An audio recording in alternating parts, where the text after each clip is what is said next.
শেষামারা নদী বনবসতি সকল জনসাধারণকে জানানো যাইতেছে যে জেলা প্রশাসনের নির্দেশ মতো অত্র এলাকার বাসিন্দাদের নিরাপদ জায়গায় যাওয়ার জন্য বলা হচ্ছে।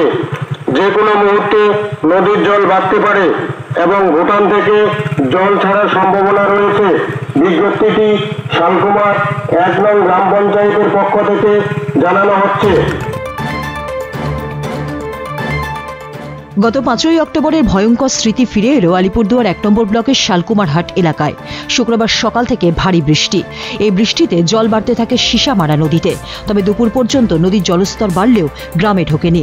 কিন্তু বিকেলের দিকে নতুনপাড়া গ্রামের নবীন সংঘ কলোনি পাড়ায় বাঁধের পুরনো অংশ দিয়ে জল ঢুকতে শুরু করে। সন্ধ্যের মধ্যে প্রায় 200 বাড়িতে জল ঢুকে যায়। শুরু হয় চরম আতঙ্ক। সোনাক্ষী, মশলা কোথায়?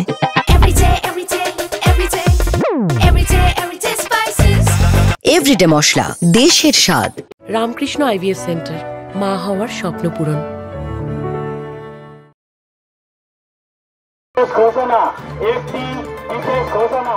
এদিকে জেলা প্রশাসন ও জলদাপাড়া বন দপ্তরের তরফে তড়িঘড়ি মাইকে সবাইকে সতর্ক থাকতে প্রচার করা হয়। জানানো যাচ্ছে যে অতিরিক্ত ভারী বৃষ্টির কারণে তোষা নদীর জলস্তর বাড়ছে এবং রাতে জল আরো বাড়তে পারে। তাই আপনারা সকলে সাবধান ও নিরাপদ স্থানে থাকবেন। ধন্যবাদ।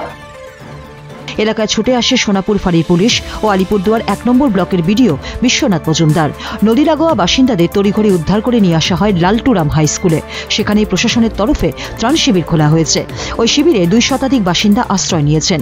এলাকার মানুষ ভয় পাচ্ছেন সেই রাতের কথা ভেবে, কারণ আরও ভারী বৃষ্টির পূর্বাভাস রয়েছে। গত 5ই অক্টোবর নেপালি বস্তি এলাকাতেও বাঁধ ভেঙে গিয়েছিল। সেখানে মাটির বস্তা ফেলে কোনো রকমে বাঁধ সংস্কার করা হয়। সেখানেও বাঁধ ছুঁই অবস্থায় নদীর জল বইছে। প্রশাসন জানিয়েছে রাতের জন্য সব রকমের সতর্কতামূলক ব্যবস্থা রাখা হচ্ছে। ইতিমধ্যেই এলাকায় চলে এসেছে সিভিল ডিফেন্স এবং এনডিআরএফ টিম।